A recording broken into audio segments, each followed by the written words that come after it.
The following content is provided under a Creative Commons license. Your support will help MIT OpenCourseware continue to offer high-quality educational resources for free. To make a donation or view additional materials from hundreds of MIT courses, visit MIT OpenCourseware at ocw.mit.edu.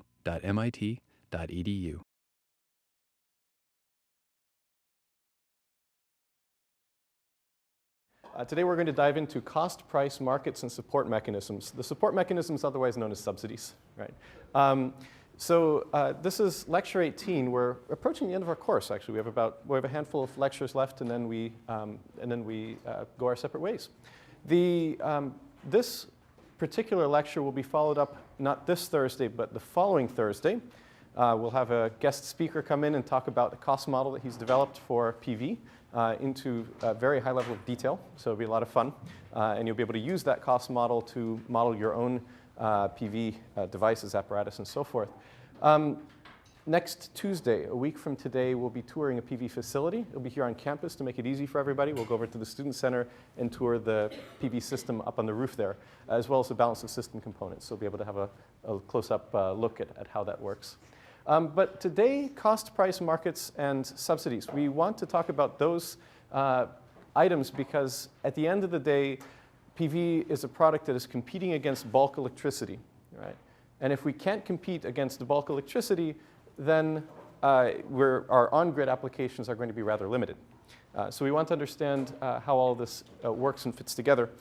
So I'll be providing you several snapshots and several pieces of the puzzle with a lot of discussion back and forth over the course of today's lecture. So first off, let's dive into PV cost and price. What is the difference between cost and price? They're used interchangeably in colloquial language, but there's a big difference. Jessica? Cost might be what it costs to manufacture, and price is what it's sold at. Absolutely. So cost is what it actually costs to make, to manufacture, and price is what people are willing to pay for it, what the market is demanding, right? So sometimes price can be above cost. You're hopefully in that situation most of the time. And sometimes price can actually be below cost. What is an example of when price could be below cost? The Amazon Kindle. The Amazon Kindle? Why would it be doing that? Because they want to get people to adopt the device and then make money on subscriptions to books or all the platforms. A loss leader, right? Yeah. Something like, for example, if you buy your razor handle, and that's really cheap, but then they gouge you on the blades, or other examples, if they include the cheap items in the front of a store, you walk inside the store and then you're barraged by all the more expensive ones right inside. So loss leading can be one example of price below cost. And other examples? What if I start making a gizmo and I pocket an enormous profit, and all of you start watching me make that gizmo and say, hey, I can do that. It's pretty simple. It doesn't take a rocket scientist to manufacture that gizmo. I can do it too. And everybody starts manufacturing gizmos. Pretty soon we overwhelm the demand, at least at that given price point, and the price is depressed as we enter a price war, right? We enter what is called an oversupply condition. That's another example where price can fall below cost. And another reason why price can fall below cost is simply the price or the market you're trying to address simply won't buy your product at that cost. And that's the case with substitution economics. If we're competing against fossil fuel-based electricity, let's say, and we want to compete against that, we might not be able to manufacture solar panels cheap enough to address certain markets. For example, Wyoming, which has 5 cents per kilowatt hour electricity due to cheap fossil fuel. The southeast of the United States as well, where the TVA, the Tennessee Valley Authority, has very low priced nuclear and coal power. So these are examples of where price might be below cost. We're going to get more into that over the course of today's lecture because there are some very interesting geopolitical debates occurring right now. Oftentimes, the two sides are very staunch in their positions, and there isn't much nuance, there isn't much shade of gray, there aren't many rational arguments presented. And instead, we're going to be diving into some of that, discussing the nuance over today's lecture. Let's dive into cost first off. This is a paper that I've presented already in class. I've also steered some of the project groups toward it. This is a proceeding back in, whoa, this wasn't 2009, my apologies, this is 2003. This was presented at the Third World Conference of Photovoltaic Energy Conversion by Tom Surik, presenting a very simple cost model, if you will, for PV. More specifically, the impact of efficiency on cost. And by no means was this the first time that something like this had ever been presented. But it was a nice summary of the work to date, highlighting several, would say, key cost levers. Efficiency, that's the solar conversion efficiency. Processing costs, that's the materials and processing costs for the module in dollars per meter squared.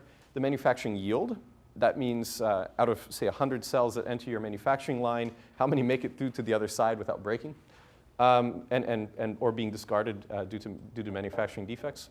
Capital equipment cost, that's depreciated over several years, meaning you buy equipment up front, but then due to financial gimmicks, you're allowed to allow that cost to hit your books over an extended period of time, not all at once up front.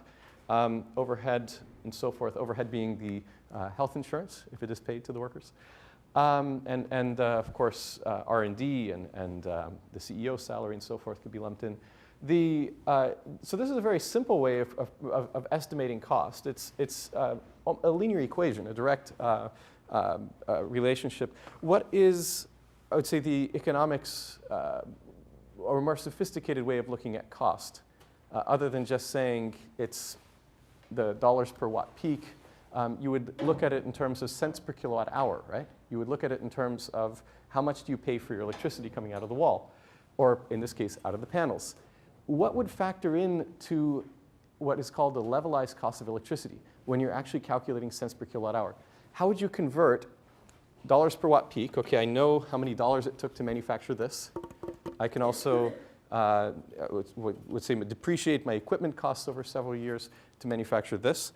How would I go from dollars per watt peak into cents per kilowatt hour? We all agree that cents per kilowatt hour is the metric of importance, right? That's what we pay on our electricity bills, or at least some of us do. So when we pay our electricity bills, we're paying in cents per kilowatt hour from the grid. And when we manufacture our solar panels, we pay in dollars per watt peak. Let's start simple. Why is dollars per watt peak at all useful? It's so far removed from cents per kilowatt hour that it almost seems like an artificial metric. Why again do we use dollars per watt peak? Jessica? Because most coal-based or most fossil fuel-based electricity is based on a capacity factor, which is just kilowatt, basically, which is measured in kilowatts. That's a good way of looking at it. And then the capacity factor of solar would be based on what? On its capacity. on the solar resource locally, right? And that might vary from location to location? Yeah? Okay, so what dollars per watt peak allows you to do is, given a rated nameplate capacity, you can calculate, based on the solar resource locally, how much energy will be produced over a certain period of time, right? And then from that, you can calculate your cents per kilowatt hour, right? Because now we're converting from power, or rated nameplate power, into energy, which we can use and which has economic value. So there is a rationale then for giving nameplate capacity in terms of watt peak. In other words, rating a factory in terms of megawatts per year or gigawatts per year produced. That means that each module that goes under the cell tester is rated, and there's an estimate based on the cumulative module production what the total watt peak output of that factory was. And then depending on where those modules go in the world, they might produce different amounts of energy. If you take those same modules, install them in Alaska or Arizona, you're going to get widely varying energy outputs. Right? Okay, so then how do we transition? We have the dollars per watt peak. We have to know the local solar installation that would allow us to calculate what the cents per kilowatt hour would be, assuming a certain cost of capital. We have to buy those panels up front, right? You have to buy from me a huge number of panels, which are going to last for 20, 25 years, I'll guarantee it. But you have to front that money up front, which means that you need to loan or lend that money from a bank or from a financial institution, and then you'll be paying a certain amount of interest every year. And it's the spread, it's the difference between the interest payments and the money saved that's going to turn your profit. And that's what's called the rate of return of your investment. And there's also a payback period, or a monetary payback period, over which you're not going to be making money on average, but after the payback period is finished, then your solar array will be a money press. It will be printing money. And so over the entire lifetime of the investment, you can calculate an average rate of return. Okay, so given that setup, we're going to be talking about some incentive mechanisms and today, really, really simple cost model. More on Thursday when we get back to this, how we calculate cost in a more sophisticated manner. I want to introduce this concept very simply at first, just because there are some parameters here in the sensitivity analysis that overwhelm all the others. And they can be very simply seen in an equation like that right up there. And one of them is efficiency. The processing costs also matter quite a bit. Okay, inside of processing costs, you also have labor and commodity materials, right? And those can vary significantly from region to region. So there are a number of assessments out there. I'm going to be leading us into the current big debate, which has exploded in Washington, D.C., the case of Solyndra, and then SolarWorld filing the complaint with the U.S. Commerce Department. I'll be easing us into this whole question of U.S. and foreign manufacturing, using that more as a hook to get us interested in the overall topics of the day. And then toward the end, hopefully, you'll be able to see with more shades of gray what exactly is going on and perhaps formulate opinions of your own. So where is PV cost actually at? Where do the current cost numbers currently stand? It is extremely difficult to get at true cost. Price is easy, right? You go out there, probe the market, see what people are willing to sell panels at, maybe send a few emails to a few companies saying, hey, I want to install 100 of your panels, how much you're willing to sell them to me. This is what people do. They probe the market, they test it. So price is fairly easy to gauge. But manufacturing cost, if I go up to you and say, hey, can you tell me how much it costs to manufacture panels in your factory? Would you be willing to give me that information? They'd probably say no. Definitely to me as a professor. Maybe you as students, they might show you a little bit more of how it actually works under the hood, since many people believe in the educational mission. But by and large, people are fairly secretive about this because they realize that their stock price is heavily dependent on market perception.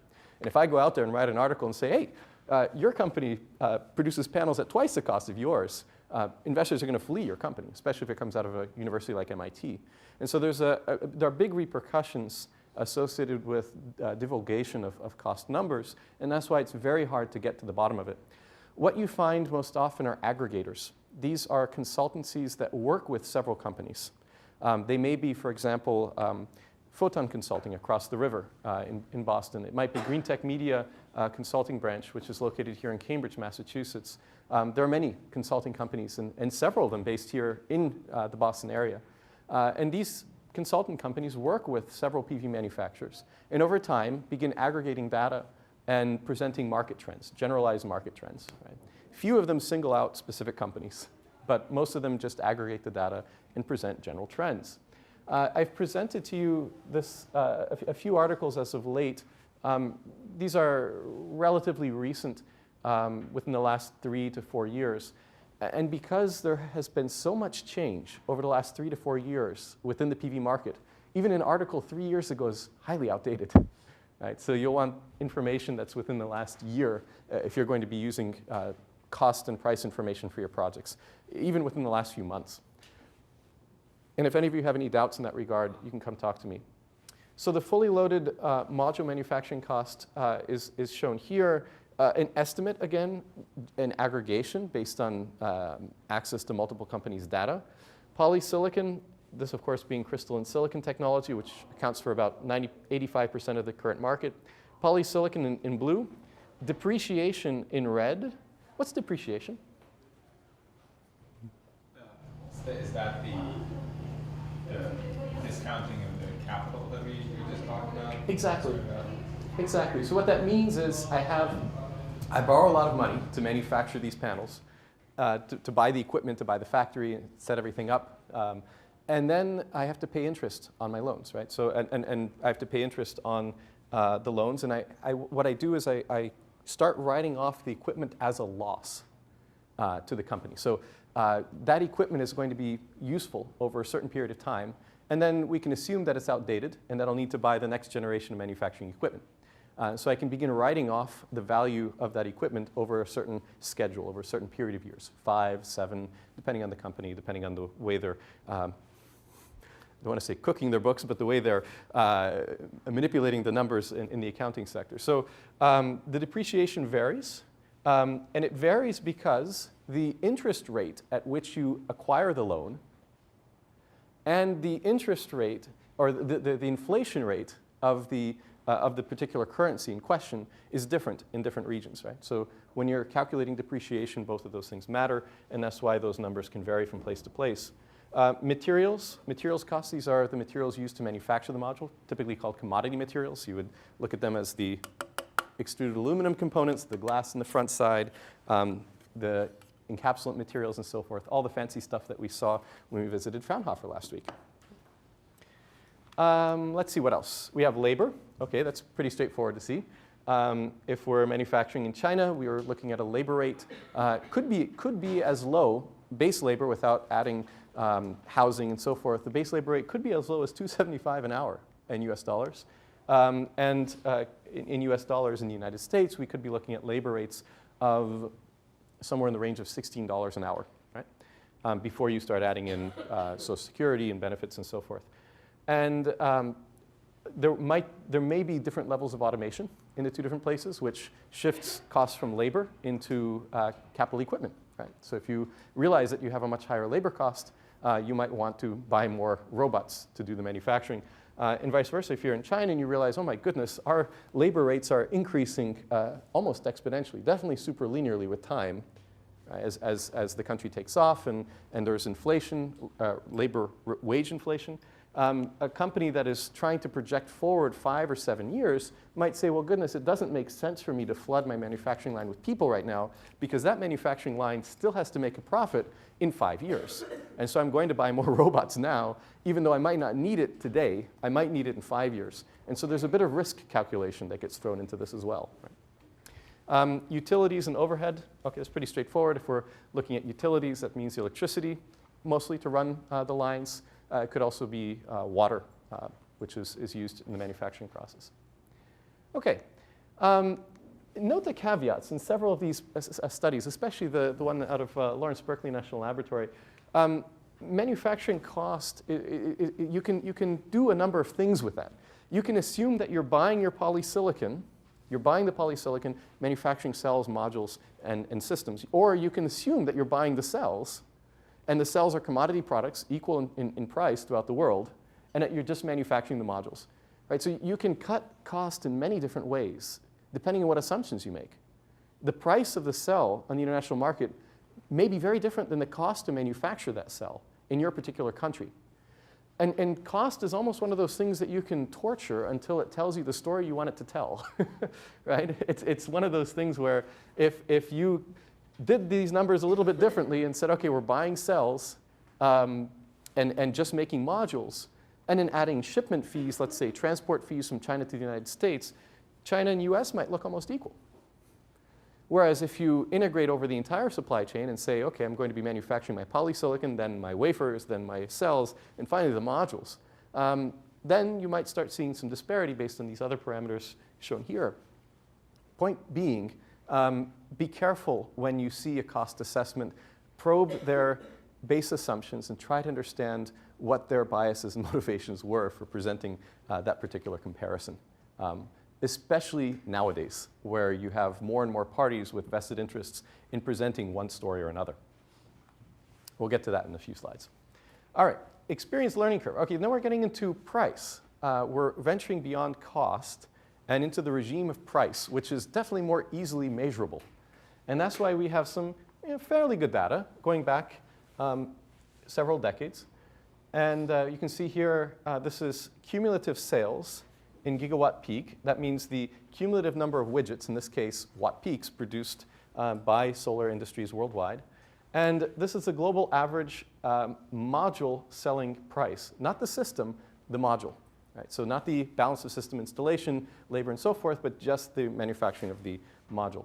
And what we can see here is a general trend over time with a decreasing price. That's good. decreasing price with time. That's excellent. What is that called? This curve here plotted in a log-log scale, where you have a line through the cumulative manufacturing production versus price. What is that curve called? It's an experience learning curve. And you'll get something similar for any high-tech product. Computers, toasters, as long as the product isn't changing significantly with time. And even sometimes if they are, as is the case with the solar panel. The solar panels back in the 1960s, or 1970s rather, looked very different than the solar panels today in terms of the materials and the processes used. And yet it all falls along this very interesting experience learning curve. So it's extremely tempting to say, oh, well, what price do we need to reach to be cost competitive, or competitive, let's say, with bulk electricity? We need to reach a price of, say, 50 cents per watt peak. Oh, easy. We'll just project forward, and we'll see how much cumulative production is needed. And then we'll subsidize until we get to that cumulative production, and bingo, voila, it'll happen by magic. Well, the reality is that each little bump here along the learning curve was some, if you look closely, you can kind of see these little bumps here. There were many traumatic events within the industry that forced people to innovate, to produce better technology. Whether it's the technology itself, something designed here in the laboratory at MIT or Harvard, or whether it's something innovated on the manufacturing line, where they realized, oh, this is a more efficient way of manufacturing the solar panels. It's cheaper. This little bump right here, boom, this represents a period in which prices actually went back up year in and year out. What could cause prices to go up? What are some of the motivations for that?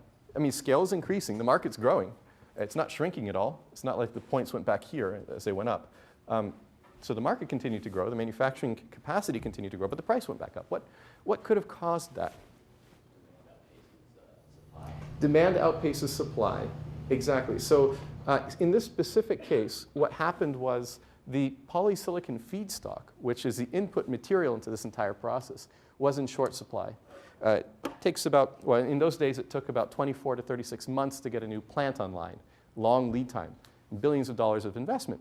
And so the polysilicon suppliers didn't really want to invest unless they knew photovoltaics was for real, right? And the PV industry had exhausted the elasticity of the supply market in the polysilicon business. And polysilicon suppliers looked at the situation and said, well, let's let prices go up a little bit.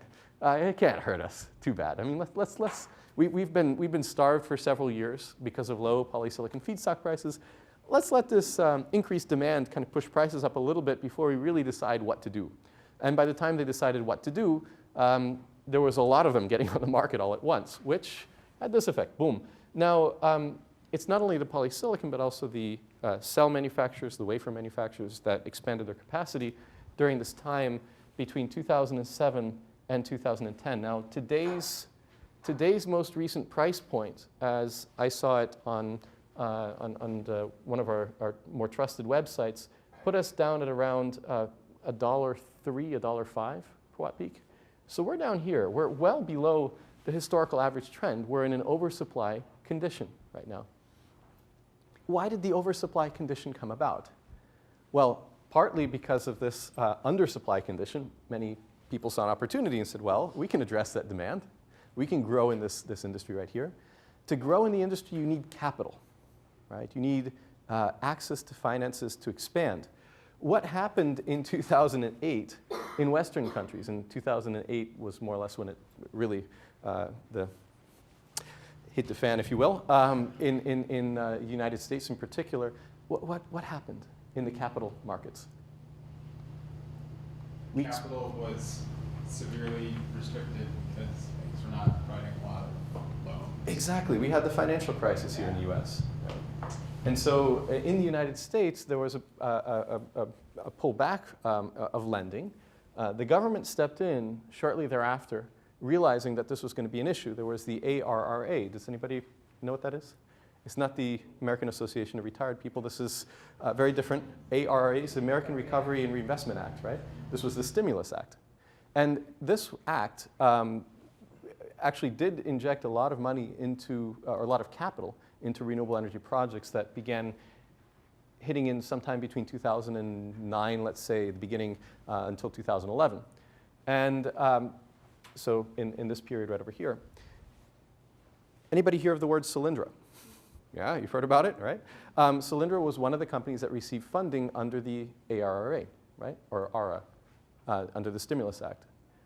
So a lot of interesting things were happening during this brief little period right here. During the mid-2000s, China was getting a lot of bad rap by environmental groups and the United States as well for its growing greenhouse gas emissions. There was a growing concern over greenhouse gases, culminating in the Copenhagen discussions, that countries, especially developing countries, had to do more to reduce their greenhouse gas production.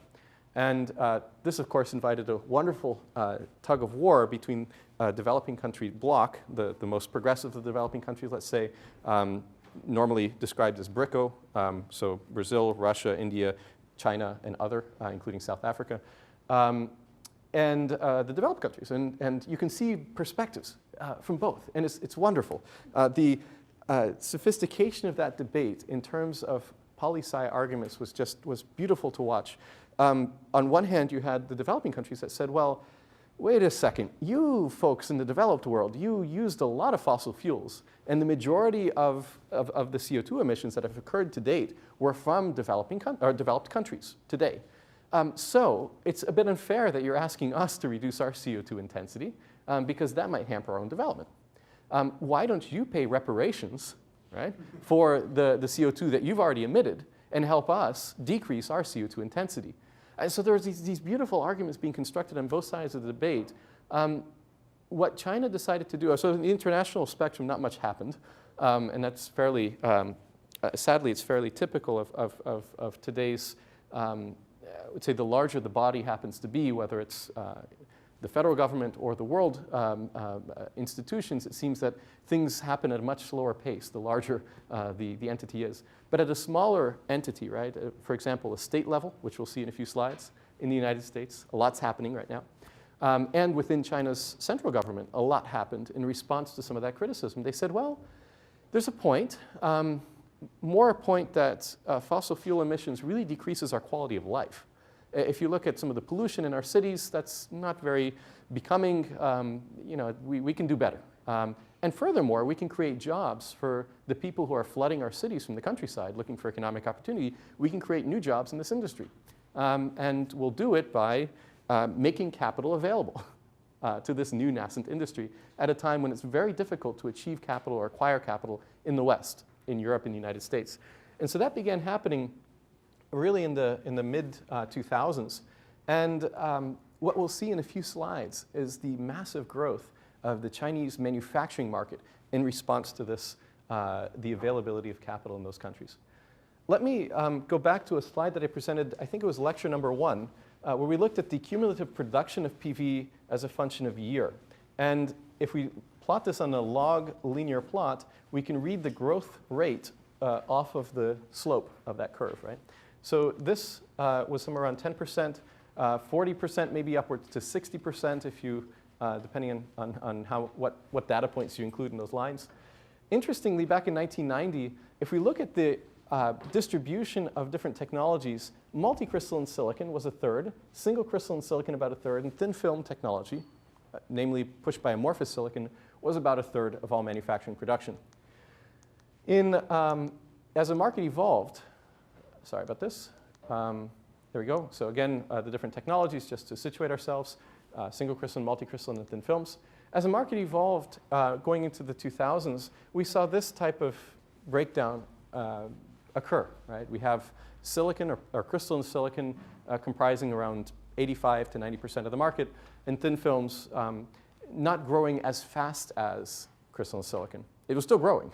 The market overall is going gangbusters, but crystalline silicon technology was growing faster than the others.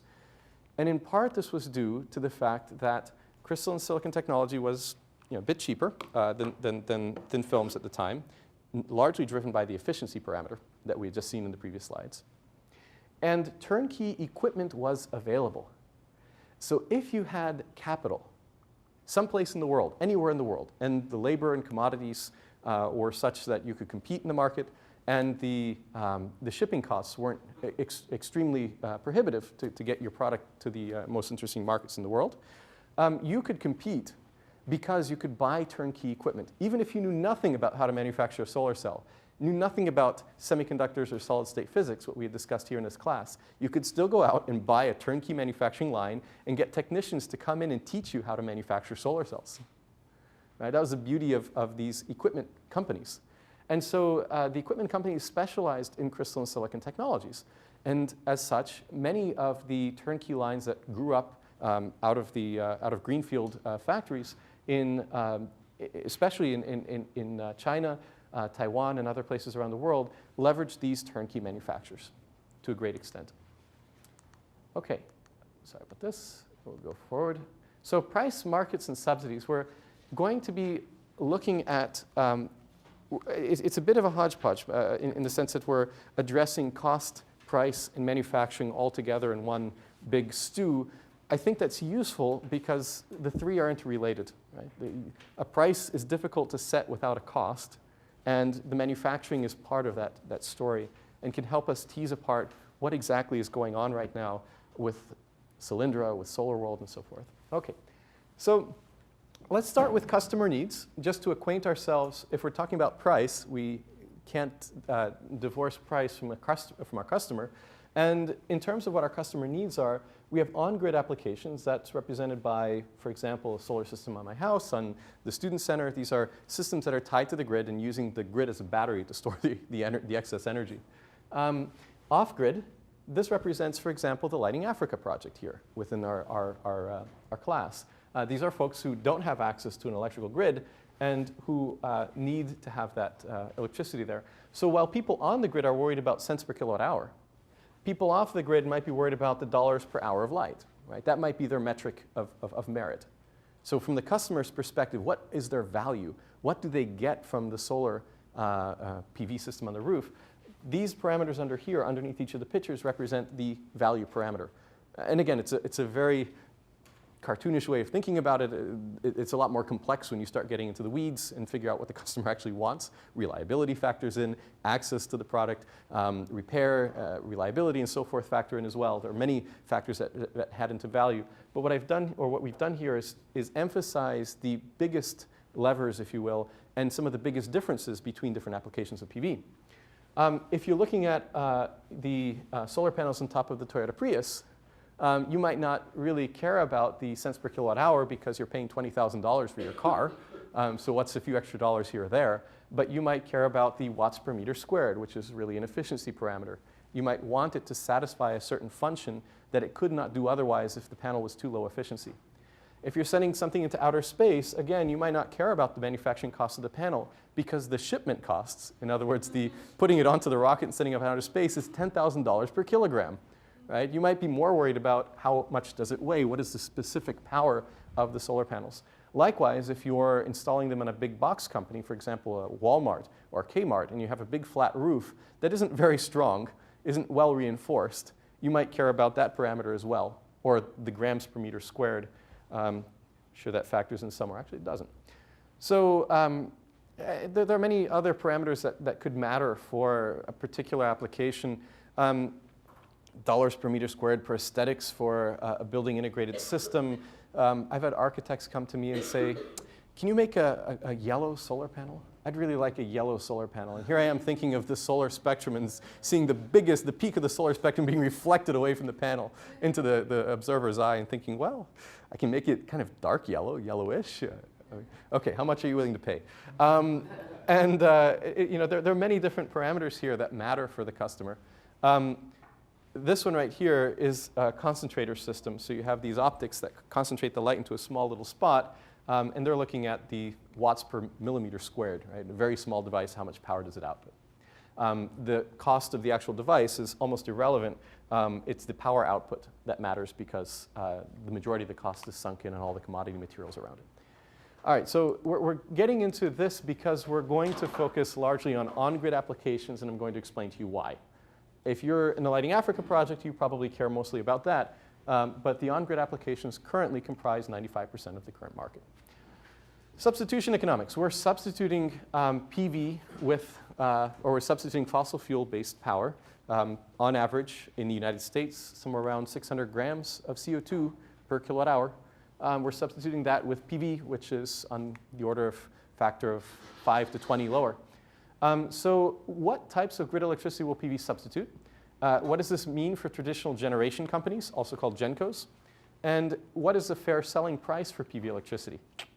Very interesting question. So in terms of markets, this is just a breakdown of off-grid consumer applications and on-grid. When I first got into this, somewhere around here, it was broken down about 50-50, PV on-grid and off-grid. Today, much further down, off-grid applications probably below 10%. I don't know the precise numbers for you, but it's stayed relatively flat compared to the growth rate of the on-grid. And the reasons for this we'll see in a couple of slides.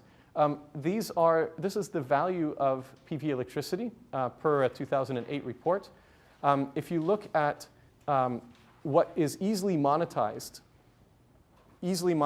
depending on the policy in a particular case, you have the cost of fuel, the cost of capital typically for a power plant, the CO2 emissions offset. This is if you have a price of carbon. Notice how small it actually is, leading a lot of people to conclude that maybe carbon pricing isn't the biggest lever for bringing PV onto the grid. That's a whole nother discussion. We can have that later. Grid losses, these are the transmission and distribution losses, the difference between having the PV mounted or distributed power generation source mounted right on the site of use as opposed to a centralized location that has to distribute it. These are much more difficult to monetize. And you can add in here health impacts related to emissions and so forth. You're looking at the security, the reduced risk of having a product on producing electricity at a certain known price for 20 years. You're also looking at tax bonuses. These are tricky because tax policy can change. You're looking at uncertainty in your raw feedstock material, the fuel. And the need for backup is something that reduces the value of PV electricity, right?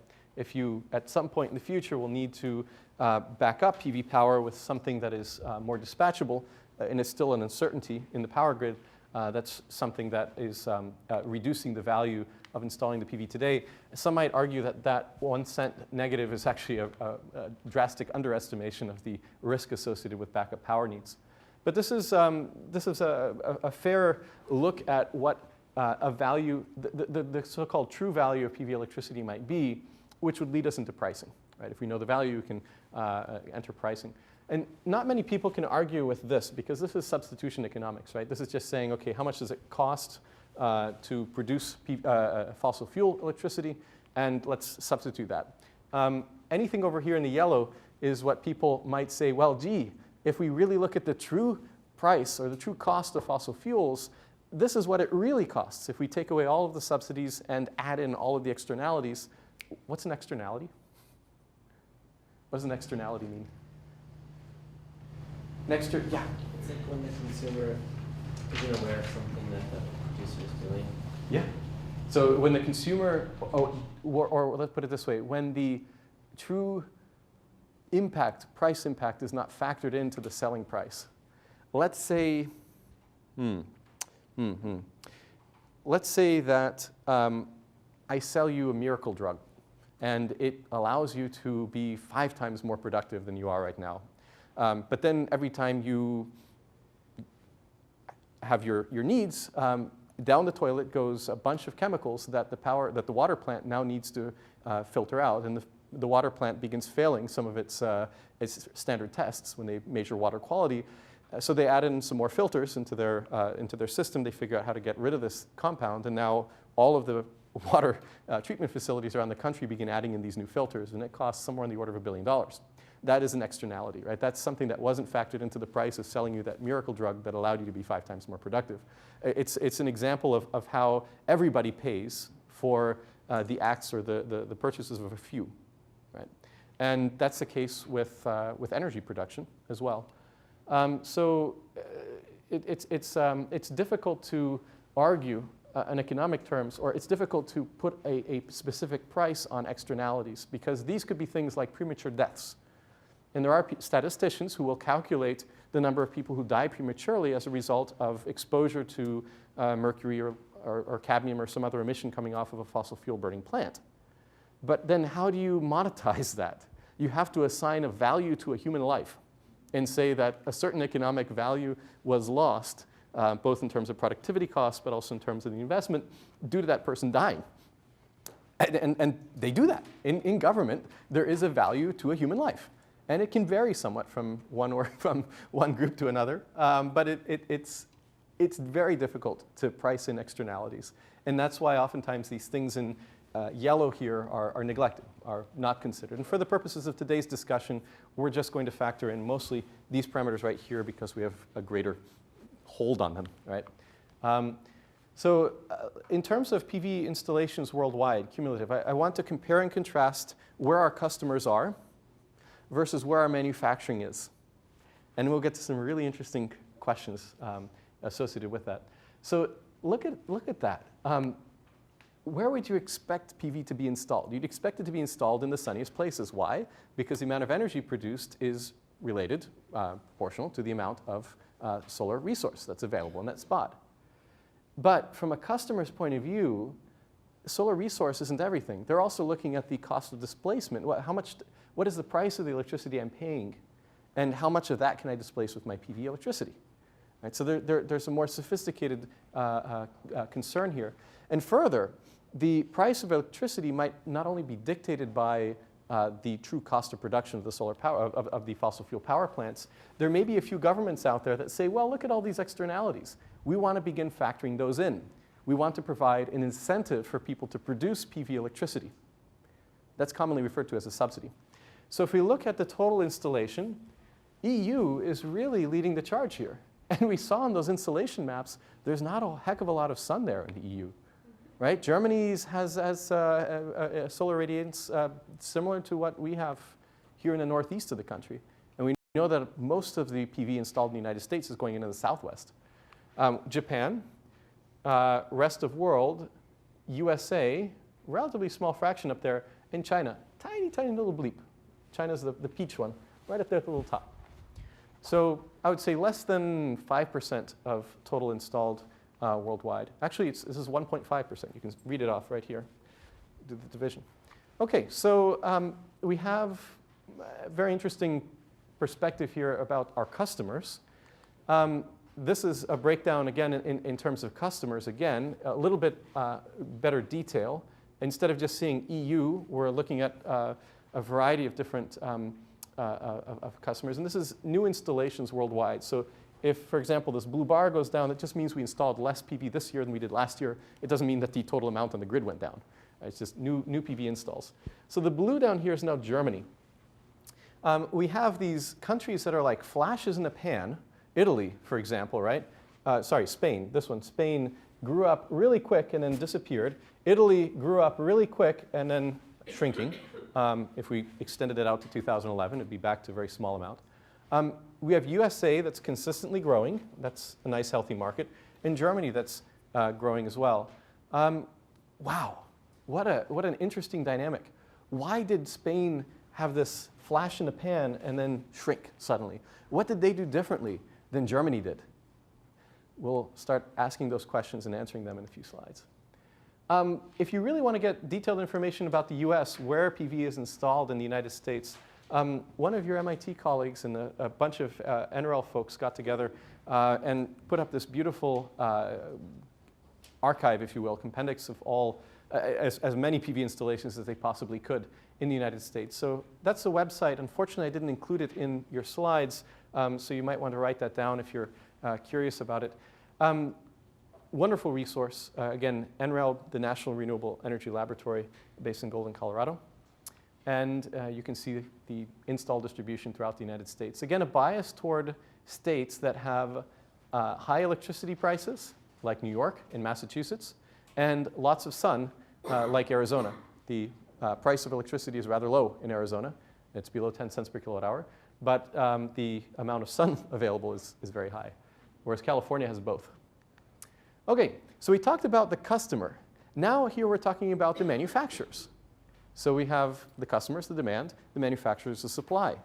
This, obviously the manufacturers are growing at the same rate as our customers are installing, even faster, mind you.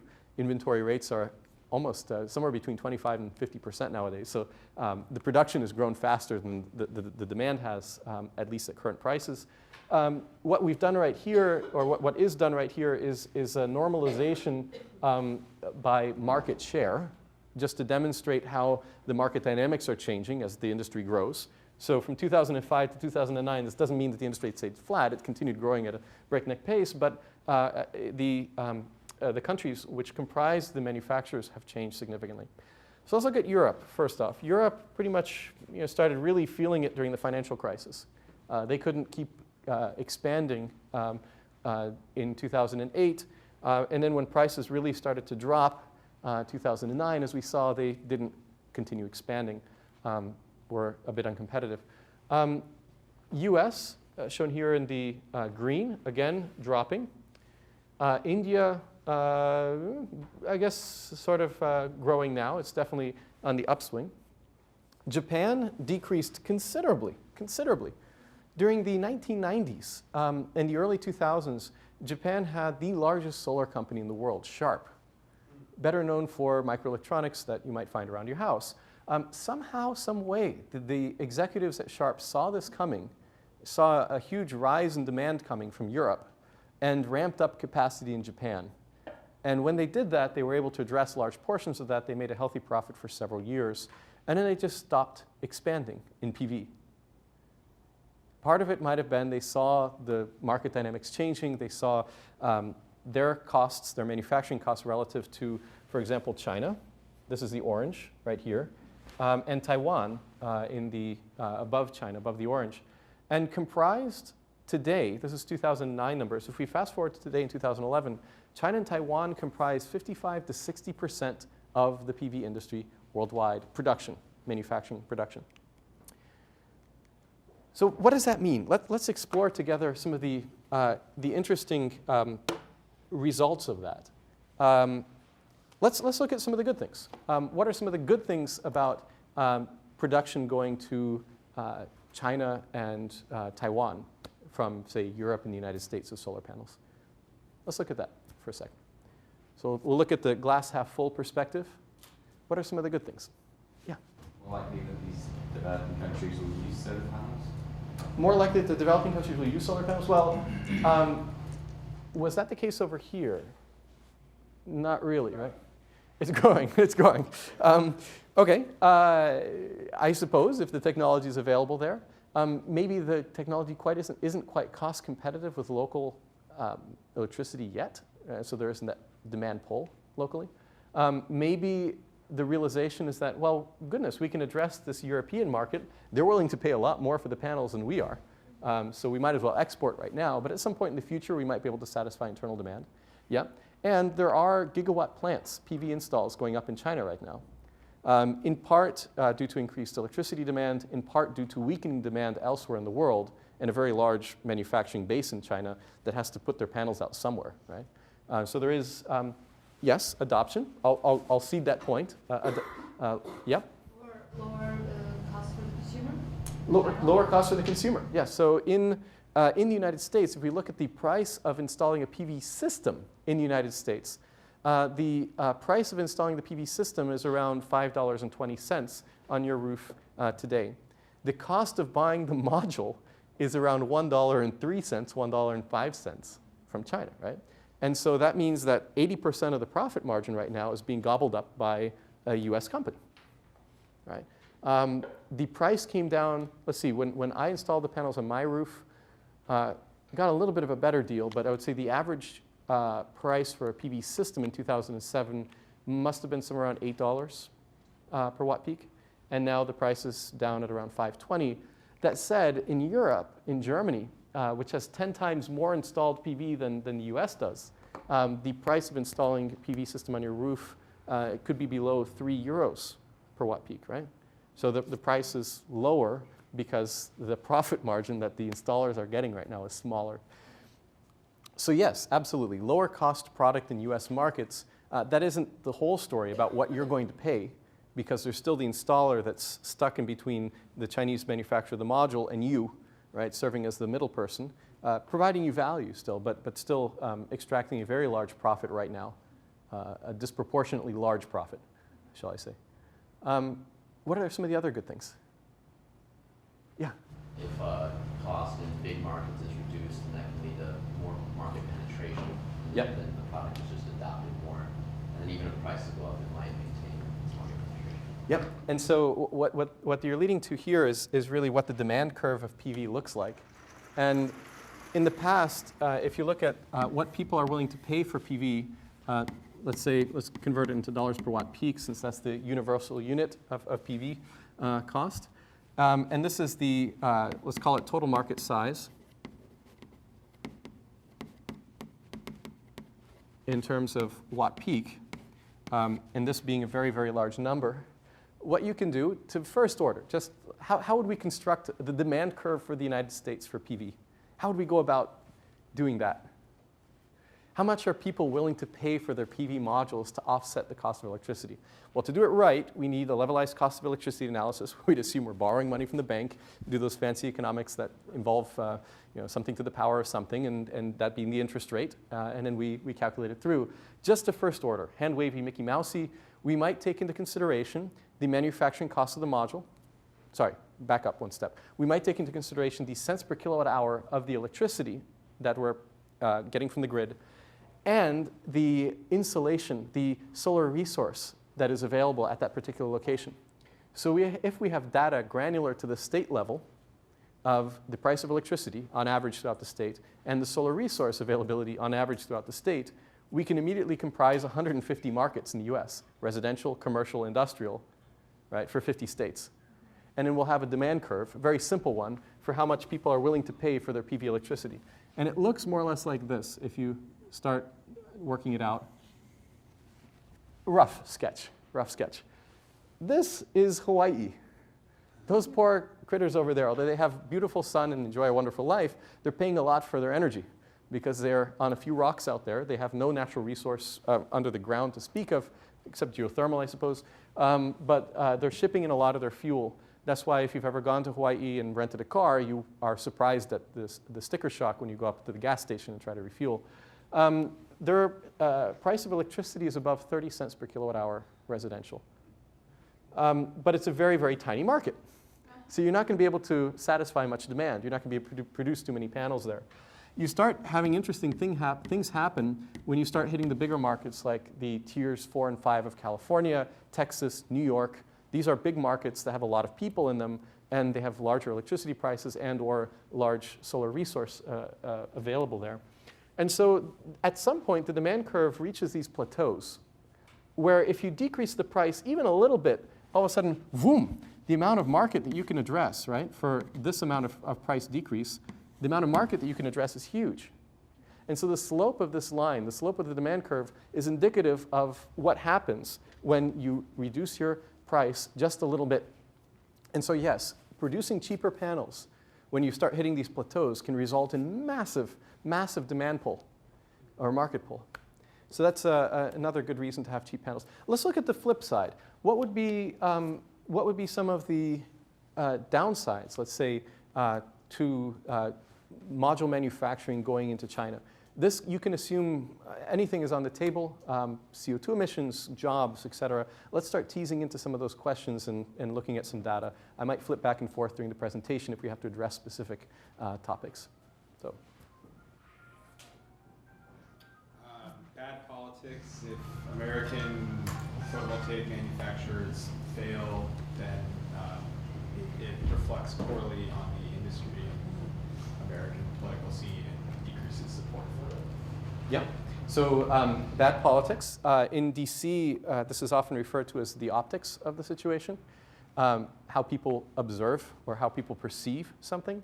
The litmus test is not DC itself. I was down there on Thursday, and everybody in the solar space was, I think it was Wednesday and Thursday, yeah. Everybody in the solar space was freaking out about a particular event that was going on in Capitol Hill. I was telling folks, don't worry, it's not going to, I mean, in terms of the rest of the country and the perception of the rest of the country, it won't be that significant. And I'm sure Secretary Chu will do a phenomenal job up there in front of the congressional panel. He did phenomenal. And so people were really, really worried about something that didn't have too big of an effect outside. Granted, what people should be worried about is the impact, for example, that the sequestration of discretionary funds will have in R&D once they start kicking in 2013.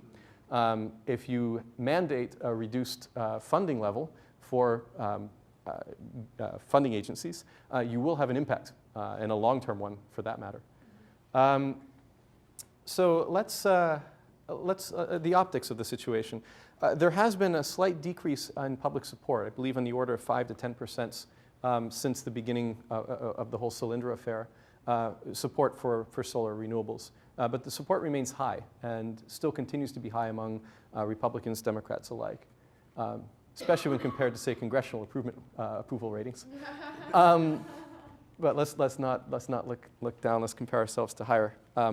What else? What are some of the potential negatives? Let me start guiding you, because you hear so much about bad this jobs, whatever.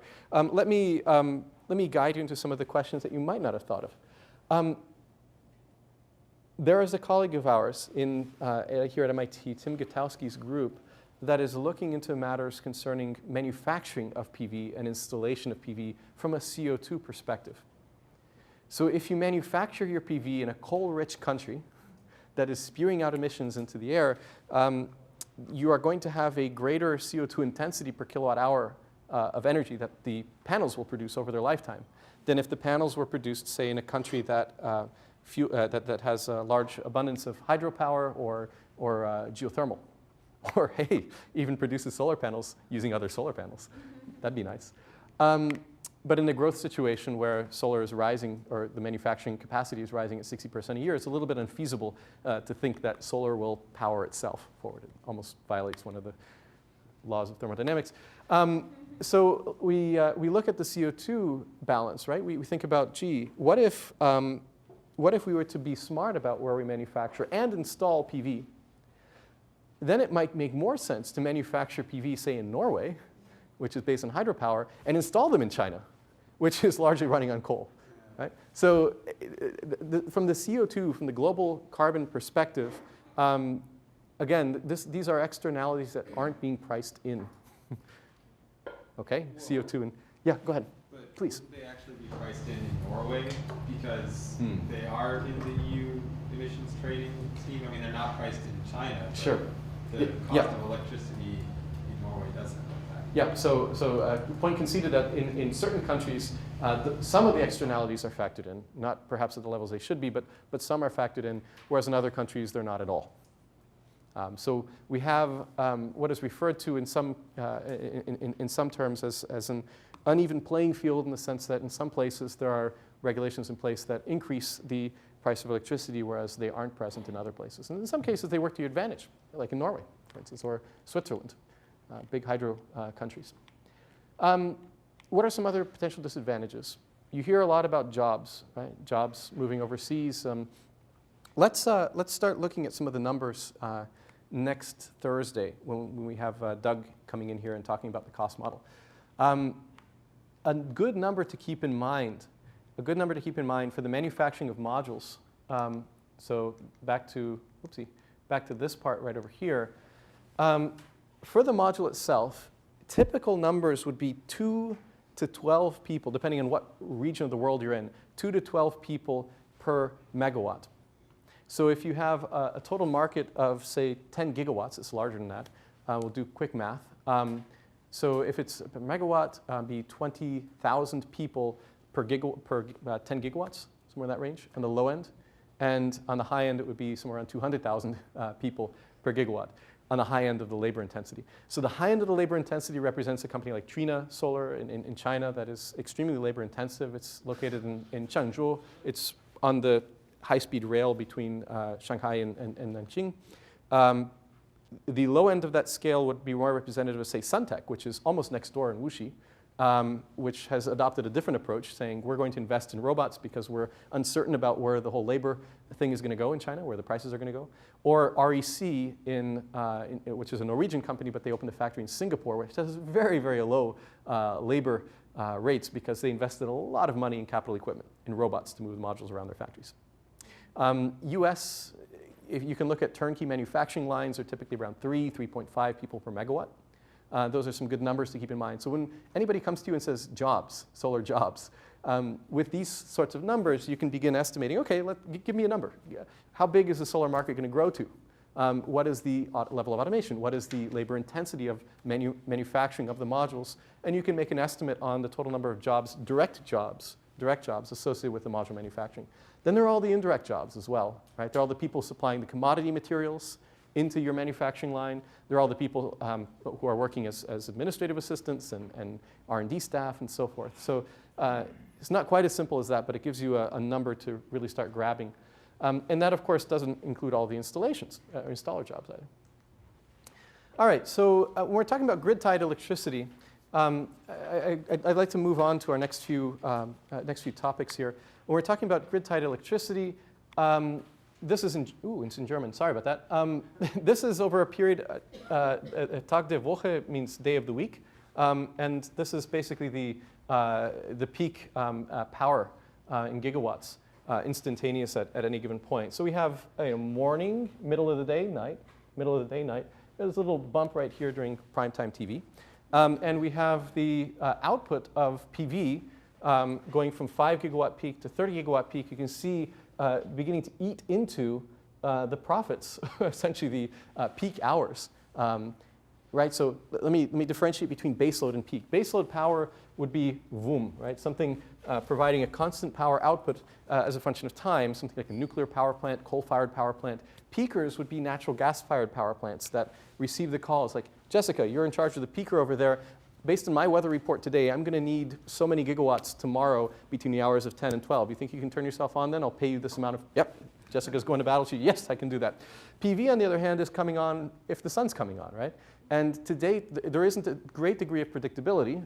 We can see if that's going to change based on one of our class projects here. But there wasn't a great degree of predictability. You can see here, for example, and here, varying amounts of sunlight from one day to the other as a result of changing insolation. There's, of course, changing demand as the day of the week goes by. On Saturday and Sunday, there's less demand for electricity. So what PV is doing is eating into some of the highest use periods, which is good from the market's perspective, from the, shall we say, the person in charge of maintaining grid stability's perspective, because they want power to be produced then. They don't want to run out of generation capacity. And PV is avoiding the situation, or at least prolonging the situation a few more years until we run out of power generation capacity on the grid. As our population grows and our energy intensity grows, we're needing more and more power, but we're not building new power plants at that rate, right, generally, in Germany and the United States. And so PV is helping to defray some of that deferred investment in new generation capacity. So that's good. On the bad side, somebody who's invested, let's say Mary is invested in a natural gas generation plant.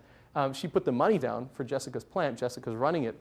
And now Mary realizes, well, goodness, I thought I was going to get a steady rate of return over 20 years for my natural gas-fired power plant. That rate of return was factored into my economic analysis when I borrowed money at a certain rate from a bank. And now you're telling me that this upstart technology, this new PV stuff, is coming online and is going to take away some of my profit. That doesn't work for me. As a matter of fact, on peak days in Bavaria, which is the southeastern part of Germany, today, PV can comprise as much as 40% of electricity on the grid during peak hours, during the summer. And what that does sometimes is force conventional electricity producers to either turn off or going into negative pricing, meaning they shunt the power to ground so that they don't have to pay to put their electricity on the grid. So that's an interesting market dynamic that's evolving as more and more PV electricity enters the grid in these regions of high penetration, which include California, Hawaii, the island of Lanai, I believe, has up to 40% as well on peak days. Bavaria in Germany, which is the southeastern part of Germany. Let me get to this point right here, is predicting where the market will go. We talked about the demand curve for PV, and we collapsed both insulation and price of electricity from the grid into this dollars per watt peak figure, which is how much people are willing to pay. We can also break it out into annual solar energy yield. This is the solar resource available, It's using the units of kilowatt hours per kilowatt peak, meaning the number of kilowatt hours, the amount of energy that a unit of rated power, kilowatt peak, of the solar panel is going to produce. So how much energy will a unit of solar panel produce? That's down here. And of course, larger amounts mean more sun, more solar resource. On the ordinate, we have average power price of household. This is US dollars. It should be average electricity price, US dollars per kilowatt hour. So that's how much people are paying for their electricity, what you're displacing. And you can see that these little bubbles here represent the size of the market. So as the price of PV electricity comes down, we are able to address more and more markets. As the subsidization of PV electricity increases, you move these little bubbles up. And as the subsidization comes back down, the market pull, not the manufacturing subsidies, but the use or installation subsidies, as they come back down, the little bubbles move down and eventually rest at their so-called true market price without the externalities factored in. And so you can see how we're beginning to enter a regime where PV is starting to look interesting in a lot of places. And as we begin addressing these markets or hitting these markets, you can imagine two Gaussian curves intersecting, one being the price of PV electricity, the other being the price of grid electricity. As they intersect and overlap, you expect an exponential growth. And that's what we're seeing in the market today. Question? What is the California for tier 4 and tier 5? Yeah, so California decided to implement more of a, instead of a, well, it is a little bit regressive in that sense. But what they did is they said, let's, instead of paying the same price per electricity everybody, which actually it would be even the opposite way. You know how residential, we typically pay higher rates than industrial? That's because industrial buys in bulk. They buy electricity Costco size. We just buy it, corner store size. And so they pay less for the electricity. And California realized this and said, well, this is a perverse incentive. What this does is it gives an incentive to people to use more electricity. Because if you buy in Costco size, you pay less per kilowatt hour than if you buy in the corner store. Instead, what we're going to do is reverse that incentive by penalizing the people who buy more electricity. So your rate is going to be higher than if you just bought a small amount. So what they did is the government bureaucrats got together with some of the scholars and decided these are reasonable amounts for a residential house to consume. This is the next tier up. This is the next tier up, this is the next tier up, and this is completely unreasonable. And so what they did is they tiered their electricity, and you have California tiers 1, 2, and 3 represented by the big bubble, and tier 4 and tier 5 as represented at higher pricing. So if you happen to fall into the tier 5 category, you could be paying upward of 30 cents per kilowatt hour for your electricity. And it's a way of penalizing you for powering 2 swimming pools in your backyard along with I don't know, something in the range of 10 kilowatts of lighting inside of your house. Whereas if you're running on a meager budget, you might do much better. Do we have a question over here? No? Is it all residential? The California's tier 1, 2, 3, and 4, and 5? That's a great question. Joe, would you happen to know if commercial and industrial fall into tiers as well? Or if it's just residential? No, because that'd be political suicide. Well, even the residential is political suicide. Yeah, no, the residential system is actually kind of a bad one, because if you have like 8 people living in a house versus 2, it doesn't take that into account. So it's not a per capita thing. It's on my side. Yeah. So many states and countries have tried to adjust incentive mechanisms. I'm not sure specifically about the commercial and industrial. You might want to jot it down and give a quick Google search after. Germany, growing gangbusters. The market versus time. This is installed capacity, annual versus year. And again, subsidy, support mechanisms, tax breaks, incentives.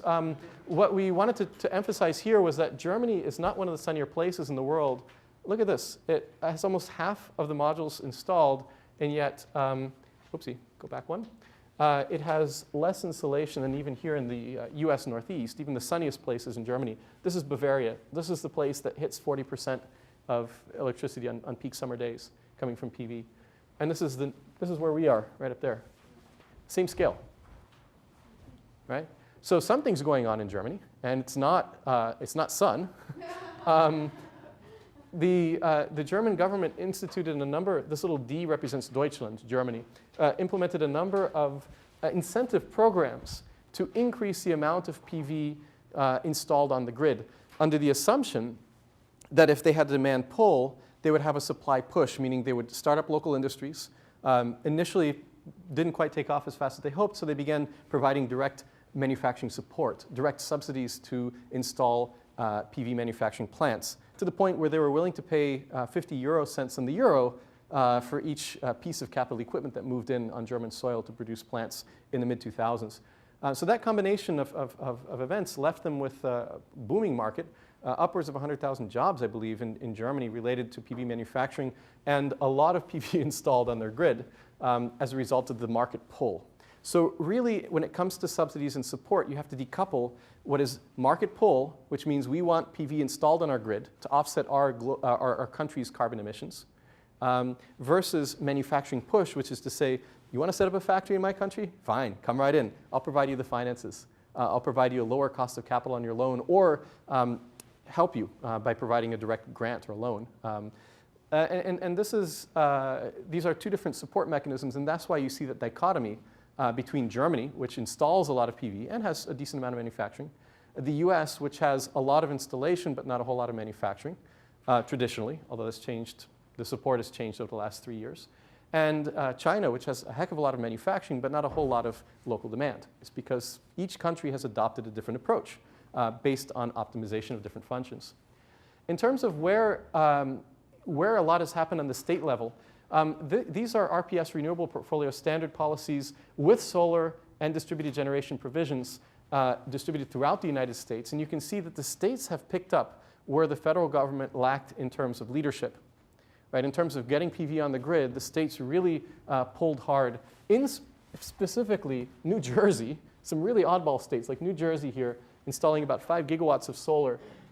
California had another more of a market pull mechanism. Rebate programs for renewables. This is if you install solar panels, you might get a few $1,000s back from the state government. And it just gives you a sense of how the states have filled in that void where the federal government didn't step in. And this has come in part to our detriment. It's nice because we can allow, the federalist approach allows individual states to say, hey, we prioritize green jobs, all right, let's support it, let's make it happen.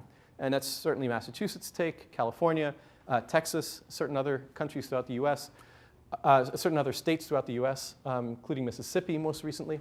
But the downside of that is that you have each state doing its own thing, each municipality, each local electric utility grid doing its own thing. And what can happen is a diversification of support mechanisms and incentives, to the point now that if you want to install panels on your roof in the United States, there are over 18,000 ways you could do it within the US alone. 18,000 unique types of paperwork that you have to fill out, depending on where you are in the United States. In Germany, you have one unified paperwork for the entire country, and it's very short. I believe it's 2 pages. And in the United States, you can fill out a few reams of paper. One of our friends in California once estimated it takes about $1 a watt to fill out paperwork and to get certifications and so forth done. Maybe it was a little bit of an exaggeration, but the price is high. And so recently the DOE has attempted to address this as well by fostering a race to the top type incentive mechanism for states to facilitate installation. But still in Massachusetts we had, remember for the system on my roof, we had at least 2 inspectors come by from different agencies. That could have been consolidated into one. Right? So while state independence is good and local utility independence is great, from the perspective that the federal government is lacking in terms of moving forward, the states can push forward at their comfortable speed. On the downside, it makes it very difficult for an installer company to reduce its costs because it has to address a multitude of local markets throughout the US, and that adds to cost.